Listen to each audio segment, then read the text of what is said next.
बरसातपुर गांव में अर्जुन नाम का एक गरीब किसान अपनी पत्नी लक्ष्मी के साथ रहता था। अर्जुन बहुत परिश्रमी था, लेकिन उसकी मेहनत के बावजूद उसकी फसलें अक्सर खराब हो जाती थी।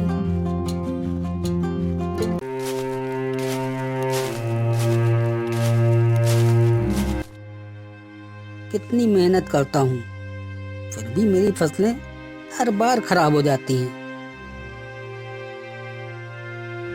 आखिर क्या कमी रह जाती है? कभी फसल में कीड़े तो कभी फसल की बीमारियां। हाँ, कभी जरूरत से ज्यादा बरसात तो कभी सूखा। ऐसे कैसे चलेगा? सारी मेहनत बेकार हो जाती है। अर्जुन, तुम्हारी मेहनत में कोई कमी नहीं है। शायद हमें किसी ज्ञानी की सलाह लेनी चाहिए। गांव में कौन ऐसा ज्ञानी है? सभी की तो फसलें इसी तरह बर्बाद होती हैं, कोई कुछ नहीं कर पाता। क्यों ना तुम बाबा रुद्रानंद से मिलो।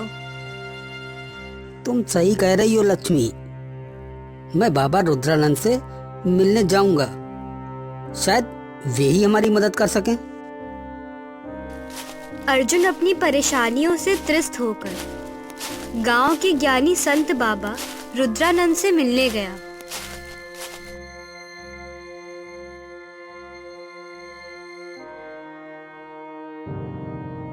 बाबा, मेरी फसलें हर साल खराब हो जाती है। मैं बहुत मेहनत करता हूँ, फिर भी सफलता नहीं मिलती। कृपया मेरी मदद करें। अर्जुन, तुम एक सच्चे और मेहनती किसान हो। मैं तुम्हें एक चमत्कारी तालाब के बारे में बताता हूँ। उसके पानी से तुम्हारी फसलें हरी भरी हो जाएंगी, लेकिन वहां तक पहुंचना आसान नहीं है। बाबा, मैं किसी भी कठिनाई का सामना करने को तैयार हूँ। कृपया मुझे उस तालाब का रास्ता बताइए। बाबा अर्जुन को तालाब तक पहुंचने का रास्ता बताते हैं।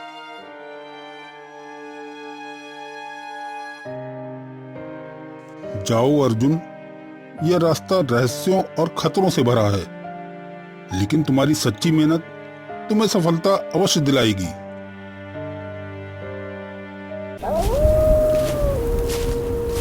अर्जुन हिम्मत जुटाकर तालाब की खोज में निकल पड़ा। रास्ते में उसे एक घना जंगल पार करना पड़ा। जंगल की रहस्यमयी आवाजों और खतरों ने उसे डराने की कोशिश की, लेकिन अर्जुन ने हिम्मत नहीं हारी।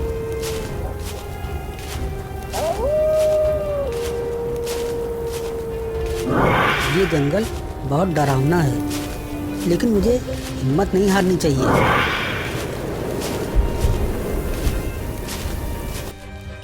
तभी अर्जुन को एक रहस्यमयी गुफा दिखाई दी। ये गुफा बहुत डरावनी लग रही है, लेकिन मुझे हिम्मत नहीं हारनी चाहिए। अगर मुझे तालाब तक पहुंचना है तो इस गुफा से होकर ही गुजरना होगा। अर्जुन ने साहस जुटाया और गुफा के अंदर प्रवेश किया। गुफा के अंदर अंधेरा और ठंड थी और चारों ओर अजीब सी आवाजें गूंज रही थी। यहाँ कुछ भी स्पष्ट दिखाई नहीं दे रहा। मुझे बहुत ध्यान से चलना होगा।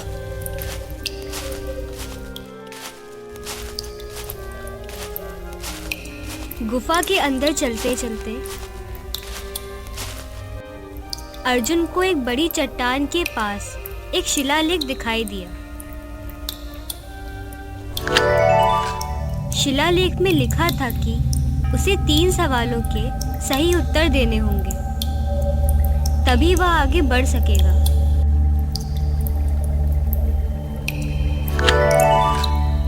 प्रथम प्रश्न, जीवन में सबसे बड़ी संपत्ति क्या है? जीवन में सबसे बड़ी संपत्ति, ये तो स्पष्ट है, सबसे बड़ी संपत्ति ईमानदारी है।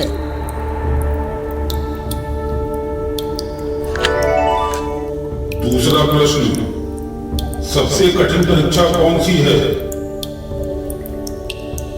सबसे कठिन परीक्षा, ये तो मेहनत और धैर्य की होती है। तीसरा प्रश्न, सच्चे दिल से काम करने का फल क्या होता है?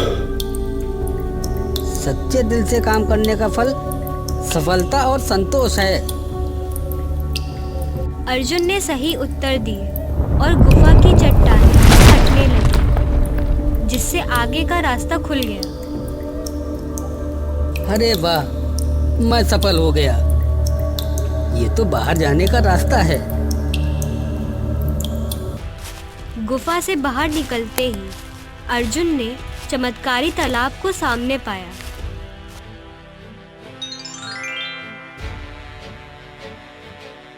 उसकी आंखों में आशा और उत्साह की चमक थी। मुझे शीघ्र ही इस चमत्कारी तालाब के जल को लेकर लौटना होगा। जैसे ही अर्जुन तालाब की ओर बढ़ता है, उसे एक आवाज सुनाई पड़ती है। कोई मेरी मदद करो, कोई मुझे मुक्त कराओ। ये आवाज कैसी, कहाँ से आ रही है? लगता है कोई मुसीबत में है। अर्जुन चारों ओर देखता है। तभी उसे एक बुढ़िया दिखाई देती है।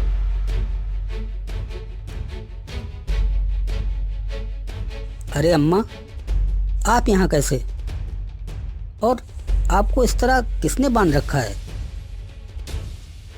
बेटा, मैं भी जल लेने आई थी, लेकिन इन बेलों ने मुझे जकड़ लिया। लेकिन क्यों? क्या ये कोई जादुई बेल है? हाँ बेटा, ये इस तालाब की सुरक्षा करती हैं। यदि कोई पापी व्यक्ति तालाब के जल को छूता है तो ये उसे जकड़ लेती हैं। लेकिन आपने क्या पाप किया? बेटा, एक बार मैंने अनाज की चोरी की थी। तो इनसे मुक्त होने का क्या उपाय है? मैं आपकी कैसे मदद कर सकता हूँ? बेटा, अगर कोई ईमानदार व मेहनती व्यक्ति तालाब का जल मुझे पिलाएगा तो मैं मुक्त हो जाऊंगी। आप बिल्कुल भी चिंता मत करो, मैं आपको मुक्त कराऊंगा। मैं अभी जल लाता हूँ। अर्जुन जैसे ही तालाब से जल लेने झुकता है, एक अदृश्य आवाज आती है। ठहरो, हे नेक व्यक्ति, तुम एक बार ही इस तालाब से जल ले सकते हो। यदि दोबारा कोशिश की तो तुम्हें ये रक्षक बेलें जकड़ लेंगी। क्या मैं एक बार जल ले सकता हूँ? अवश्य।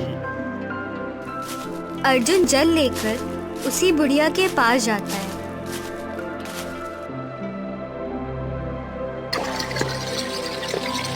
उसे जल पिलाते ही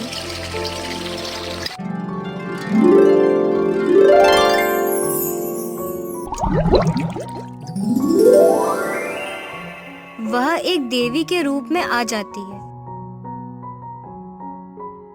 अर्जुन, मैं तुम्हारी नेक दिली व ईमानदारी से बहुत खुश हूँ। तुमने इतनी कठिनाई से ये जल प्राप्त किया, वो भी मेरी मदद करने में खत्म हो गया। आप कौन हैं देवी? मैं इस तालाब की जल देवी हूँ। मैं तुम्हें तुम्हारी नेक दिली का उपहार देना चाहती हूँ। वह दोनों हाथ आगे बढ़ाती है। उनके हाथ में एक सुनहरा कलश आ जाता है।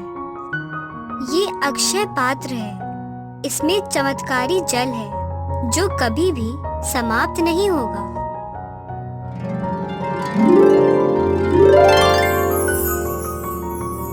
हे जल देवी, मेरा प्रणाम स्वीकार करें। इस अच्छे पात्र के लिए बहुत बहुत धन्यवाद। वो देवी आशीर्वाद देकर लुप्त हो जाती है। अब मैं अपनी फसलें बचा सकता हूँ। गांव लौटकर अर्जुन ने तालाब के पानी से अपनी फसलें सींची। धीरे धीरे उसकी फसलें हरी भरी हो गईं।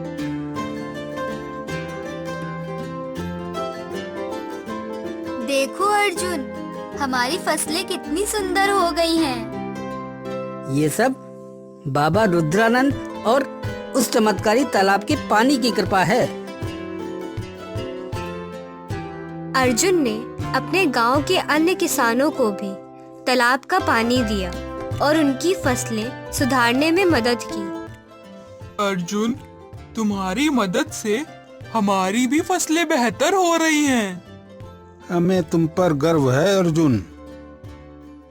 ये सब हमारी एकजुटता और मेहनत का नतीजा है। इस तरह अर्जुन की मेहनत और ईमानदारी ने न केवल उसे बल्कि पूरे गांव को खुशहाल बना दिया।